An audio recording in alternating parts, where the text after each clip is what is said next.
Miks sa Tiigriaasta kirjutasid? No ühesõnaga on väga keeruline öelda, miks ma ta kirjutasin. Kuna ta on kirjutatud niimoodi, et ma üritasin iga päev kirjutada vähemalt ühe luuletuse aasta jooksul, siis no vot, võta sa kinni, mis see siis oli, miks ma seda tegema hakkasin. Ju vist ma tundsin, et ma ei olnud kaua luuletamisega tegelenud ja siis tekkis mõte, et ma proovin, kas selline asi on võimalik. See ei olnud mõeldud mingi päeviku pidamisena, see ei olnud selline nii-öelda uue aasta lubadus, et 1. jaanuaril hakkan kirjutama, kirjutan aasta otsa, aga see oli pigem jah, mingi selline enda jaoks katsetamine, et kas on võimalik, mis välja tuleb ja mingi põhjus sellega tegeleda, et jälle kirjutada üle pika aja luuletusi. Mida see selline omamoodi osaluseksperiment õpetas sulle, selline järjepidev kirjutamine? See ühtepidi sundis jah, nagu sellega tegelema, ennast kokku võtma, teistpidi see oli väga huvitav. See oli minu jaoks väga põnev kogemus, sest ega ma ju alguses ei julgenud ka kellelegi isegi iitsatada, et ma midagi sellist üritan, sest äkki ei tule välja. Aga huvitavaks ta mingil hetkel läks mu enda jaoks ka, sellepärast et algus ikkagi on asi võib-olla natuke kobavam ja alati ei tule võib-olla kõik päris nii, nagu tahaks, aga mingist hetkest läks asi enda jaoks huvitavaks, sest hakkas nagu midagi tulema, mida ma ei tea, võib-olla ei osanud isegi oodata. Aga sellest tulema hakkamisest, mis sinu jaoks kõige toimivam algimpulss on tavaliselt? On see mingi sõna või mingi kujund või mingi eluolukord, päevakajaline asi, mis käivitab? Selles raamatus, ma arvan, on kõike. Selles mõttes, et oli mingisuguseid momente, mis olid seotud jah, mingite võib-olla päevakajaliste asjadega. Ikkagi ma kirjutasin seda ju 2022. aastal. Ehk siis hakkas juhtuma kõik see, mis siiamaani Ukrainas toimub. Mis ei olnud ju ette ennustatav, ette teada, ilmselgelt see tekitas emotsioone. Nii et sellised maailmas toimuvad asjad, poliitikas toimuvad asjad, päevakajalised asjad kindlasti mõjutasid. Siin võisid olla mõjutused või kindlasti ka on mõjutused mingitest isiklikest emotsioonidest. Konkreetselt ma mäletan ühte luuletust, mille ma kirjutasin pärast ühte teatrietendust. Need võisid olla mingid isiklikud mõtted, need võisid olla mingid sellised sõnad, sõnapaarid, mingisugused kujundid. Need võisid olla kuskilt võib-olla, ma ei tea, suvaliselt võib-olla raadiost kuuldud mingisugused sõnajupid või mingisugused ka kujundid, mis jäid nii kauaks kummitama, kuni ära kummitasid.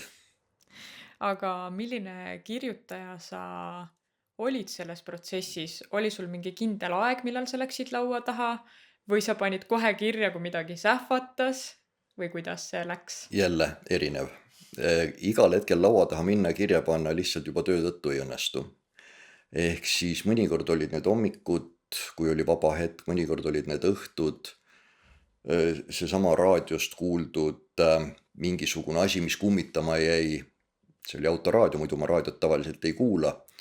Roolis olles ei ole võimalik kirjutama hakata, mis tähendab, et tuli mõtetes nii-öelda läbi lasta neid asju nii kauks, kuni ma kohale jõudsin, siis sai kirja panna. Milline kõige viljakam aeg sinu jaoks oli? Sul läheb seal see kogu kuude kaupa. Oskad sa välja tuua kuidagi, et see aeg tõesti kuidagi voolas neid tekste rohkem? Takkajärgi vist ei oska praegu niimoodi, siis peaks hakkama üle vaatama, et lõppes ju sellega, et ma ikkagi iga päev midagi kirjutasin, mingitel päevadel rohkem kui ühe, ehk siis lõpus sai ka korralik reha tehtud veel.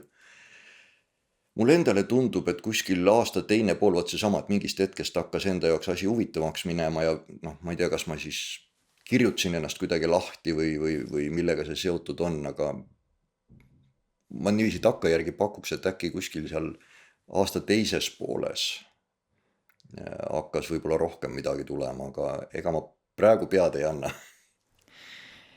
Sa oled kirjutanud ka palju ulmet. Läheme korra Eesti Raamatu aasta puhul sellisesse väga kurba ulmesse. Et kui 500 aasta pärast Eesti kirjandust enam ei ole, milline see elu siis on sinu kujutluses? No mis elu see on?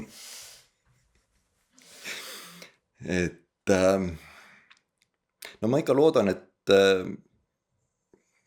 äkki see Eesti kirjandus on ikka 500 aasta pärast ka alles või kui ei ole, siis võib-olla ei olegi ei kirjutajaid, ei lugejaid, ei kedagi ega midagi, ega me sedagi ei tea.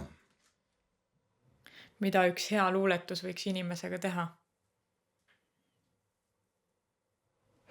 Äkki mõtlema panna.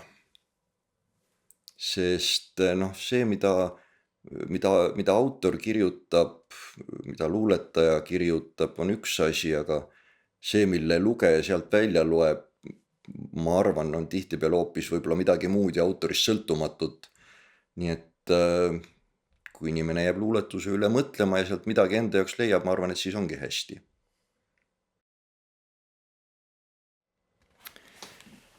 Rõõm tuhmub nurgas, rinnus pitsitab.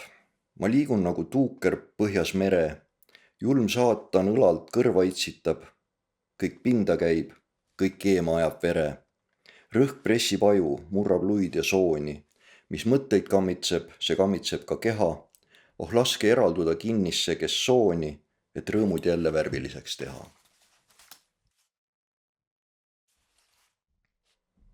Me peame alistuma tugevatele. See on ratsionaalne. Me peame alistuma nõrkadele. See on empaatiline. Me peame alistuma enamusele. See on demokraatlik. Me peame alistuma vähemusele. See on liberaalne. Me peame alistuma tarkadele. See on mõistlik. Me peame alistuma lollidele. See on tolerantne. Me peame alistuma omadele. See on loomulik. Me peame alistuma võõrastele. See on külalislahke. Mina tahaksin lihtsalt normaalne olla.